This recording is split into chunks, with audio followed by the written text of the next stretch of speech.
All right, so my name is Karol Drzymała. I'm the CEO of Orbital Night, and I'm gonna tell you a bit about studio communication. It's a topic that I'm really interested about, and I hope you will learn why. So, a word about Orbital Night. We were founded in 2012. We are based in Warsaw, Poland. There's 20 of us. To this date, we released a number of games, but we can consider three of them hits. Two of them released with Voodoo. So Kikorino was our first game, self-published, and then we did Crazy Kick and Castle Wreck together with Voodoo. To this date, we have like around 60 million downloads across our portfolio. So I will start with a couple stories, and then I will tell you how to make sense of those stories. So, story number one: Star Horizon versus Bruce. So when I started in 2012 doing games, at that time I was actually working at a software house doing some boring stuff for telcos and banks, and you don't want to do that, but I always wanted to make games, and it was a right moment, a good moment to pitch an idea because the company grew a bit and they were looking for the diversification. So I took the opportunity and managed to convince our CEO to do a after hours project on a game, which turned out to be a full-time thing, which turned out to be a Star Horizon, our first game. But at the same time, Bluesoft, the company that I was working for, acquired a team of, you could call veterans that were doing AAA games, and they were supposed to do this game. This was called Bruce, the game. It was supposed to be a 2.5D platformer set in a neo-noir setting, like really awesome. I was really excited about it. I love the concept. Think about like Sing City, like those kind of vibes. Yeah, and like long story short, year after that, my project was like looking really nice, and they were struggling. So I was tasked to go and talk with them and just to see what their problems were and just to figure out if we can save that project. And you have to know we were based in different cities. So I was based in Warsaw, they were in Katowice. So I went there, and the first thing that I asked is why the game has no parallax effect. So this is parallax. You see those moving backgrounds and stuff. And the artist that I was talking to told me, yeah, that's a good question. I wanted to have parallax, but like it's not possible. And I was like, that doesn't make sense to me. So you have to know. Oh, sorry. No, I spoiled it. Damn it. So you have to know. The artist guy, he was the one sitting in the top left corner. So I'm talking to him. He tells me like that's a technical issue. So I'm like, okay. I'm walking around the table, going to the guy in the lower left corner, the programmer sitting next, like opposite to him. And I'm asking, can you tell me what the technical issue is? Like, I'd like to understand that. And he tells me, like, I did it like months ago. It's working. Like, so I'm okay. So can you like walk over to this artist guy and like show him how to do it? Sure. And the next day we had the parallax effect. So like 6 months having like a critical feature not there, and me asking question, yeah, we had it. And this was like, to me, like I feel this way, like, and ultimately we had to cancel that project. And I don't want to say that this was like the reason for canceling it. It was more of a number of issues like that, which combined turned to a big problem, which sank a really nice project. So I started to think about it. Like it was like to me it was a shock because those are veterans. Those guys knew how to make games. I was learning from them how to do it. Right? I was the new guy. They had a ton of experience, and I was like, how can you do those kind of mistakes with this experience that you have? And then I realized like that it's normal. Like everybody has this. Like, and I started reading about it, and it's actually a feature of our brains, right?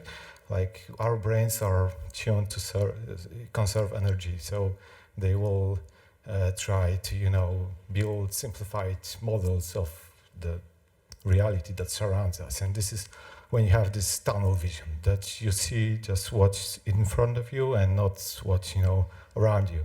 And this is the mindset that those guys had. Like they didn't have a guy that was, asking questions, doing the communication between them. And that's why they failed. So that's the moment that I started to think about it more. Story number 2. I want to tell you a bit about Disney and Pixar. And the reason is that they had a similar experience. And when I learned that, I felt like a bit confident to hear that those kind of guys think kind of similar of the communication issues. So, like, Pixar was founded in '96. Initially, but Steve Jobs was one of the founders. He wanted to buy them because of their Pixar computer technology. But the truth is, Ed Catmull, the CEO of Pixar, had this dream of making animated movies. And he knew that computing power is not there yet, so they have to do some other stuff down the road. But ultimately, his goal was to do animated films. And he got lucky because Jobs was more interested in Next than Apple, so he wasn't interfering that much, and they had freedom. But it's interesting to hear and to know what they did with this freedom. So I think the best invention of Pixar is what they call the brain trust. And what the brain trust is, it's a committee, it's a body formed by filmmakers, storytellers, that gather around a particular director, and they advise him, they give him basically feedback during the whole movie production. And there's one story from the book called Creativity Incorporated, I highly recommend it, about the role of brain trust in the Incredibles movie. There was this scene when the two main actors were having a fight, and the brain trust, after one of the earlier reviews, and the feedback was that it's not working. Like that the guy, the Mr. Incredible, is very aggressive, and like that he looks mean, and like that it's not him. It's not supposed to be like that. So the director took that feedback, went to the drawing board.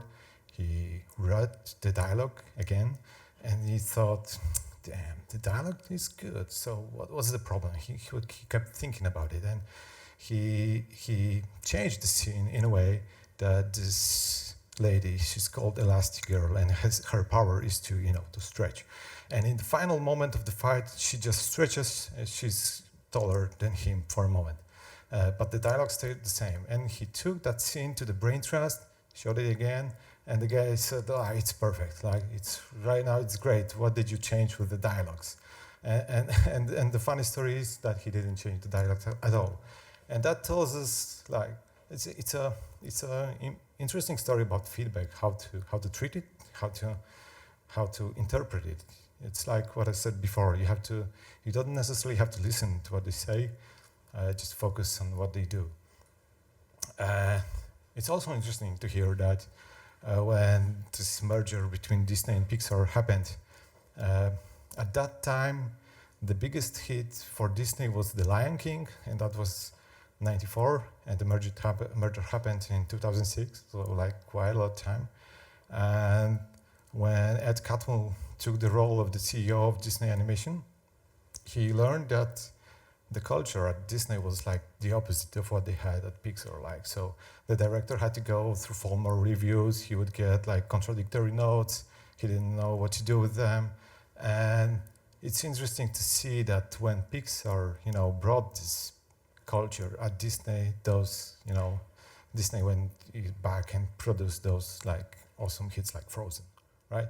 So this is something that tells us like how it is important to structure your company around how you process information, how you process feedback. So, okay, so how to make sense of it, right? What did we learn? Like, actually, we learned nothing. I don't want to say that we learned nothing. I'd like to say that we learned that we know nothing. So, and what's the difference? Like Donald Rumsfeld had this famous saying about there's things that you know, there are things that you know that you don't know, but there's like a lot of things that you don't know that you don't know. And those are the unknown unknowns. And like Ygritte was telling this to John, there's a lot of things that you don't know. And what this gives us, like this is what we do. Like we are in the realm of exploring like those mysteries, we are uncovering those unknown unknowns. This is at least this is how I see, this whole process of discovering new hits. So how do we implement this knowledge in Orbital Night? Like one of the first things that I did was daily stand-ups, and we gather around lunch at 12 because we have elastic work hours. So some guys turn up late, some guys turn up early, and we have this like very short discussions, 10, 15 minutes. Everybody talks what he did, and most importantly, what are his problems. And now, if you recall that issue from the Bruce project, like maybe the art guy during a stand-up could tell, look, I'm having an issue with the parallax systems, and maybe they could have solved it like way months ago if they had this structure. And I wanted to illustrate it this way because the way I see it, like when you talk to each other and when you have this tunnel vision, maybe each member has this tunnel vision configured in a different way, and when you share information, the whole company, the company as a whole, grows bigger than the sum of its parts.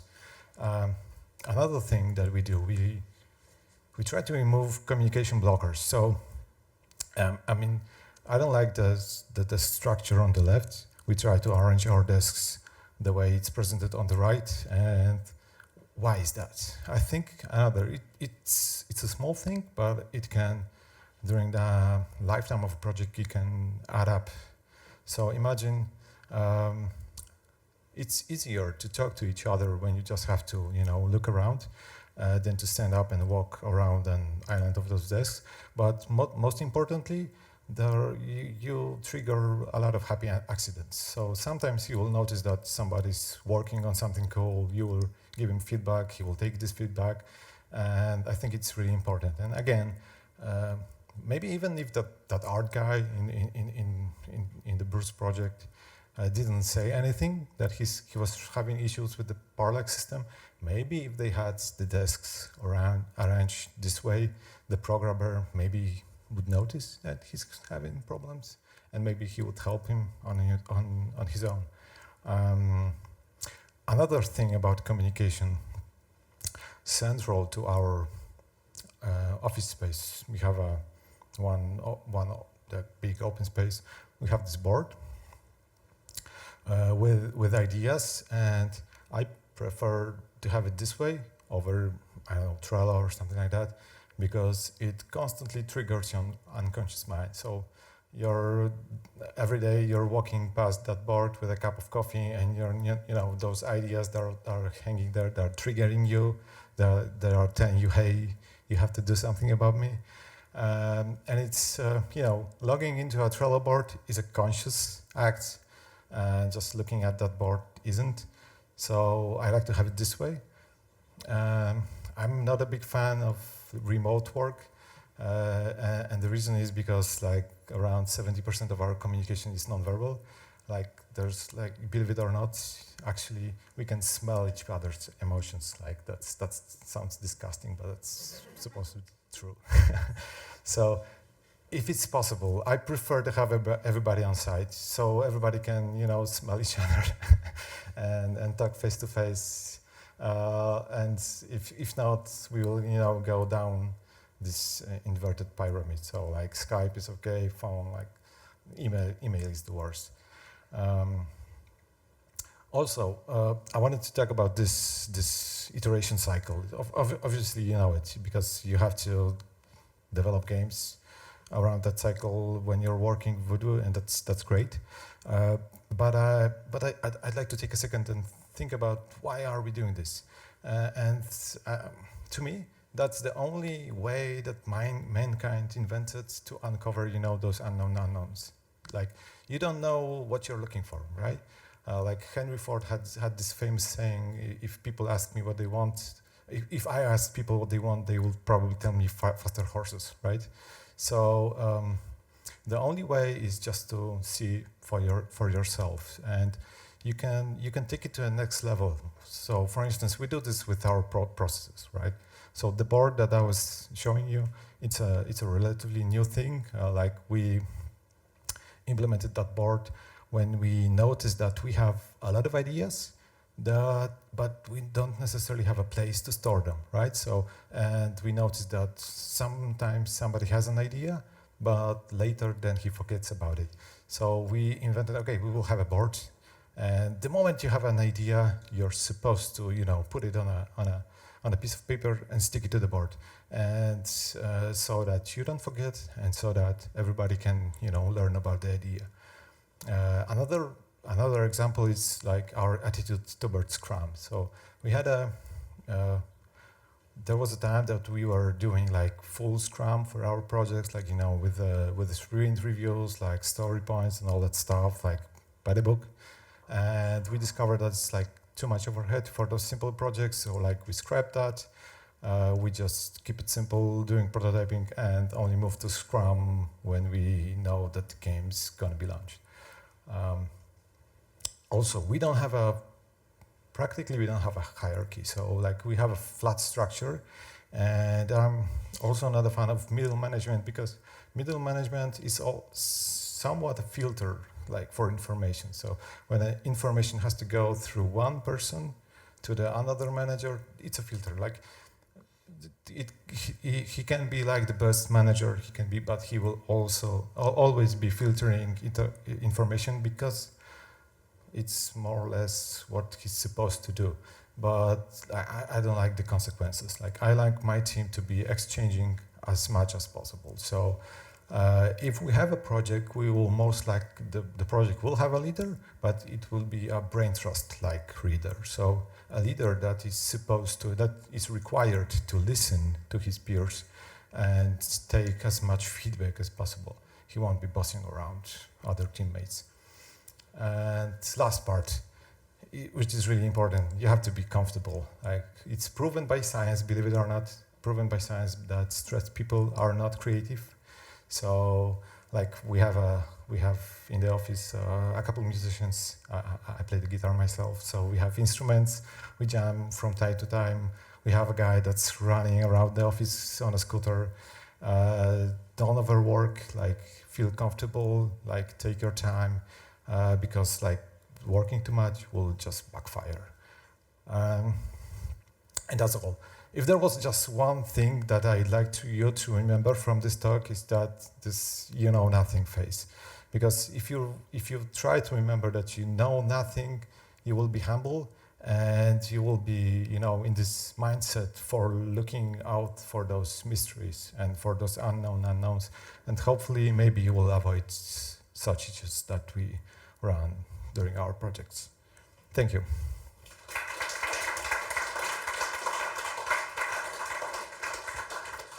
Any questions?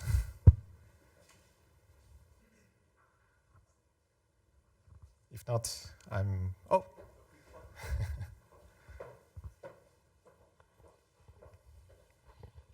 Thank you very much, Carol. It was very, very interesting. A small question. You said to us that you are 20 at Orbital, and how many developers?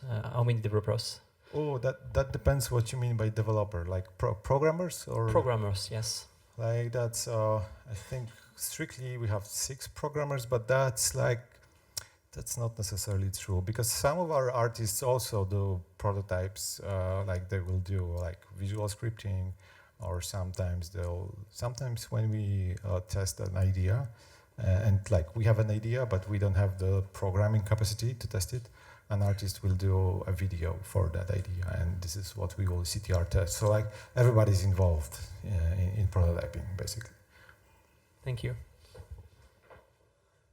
Thank you.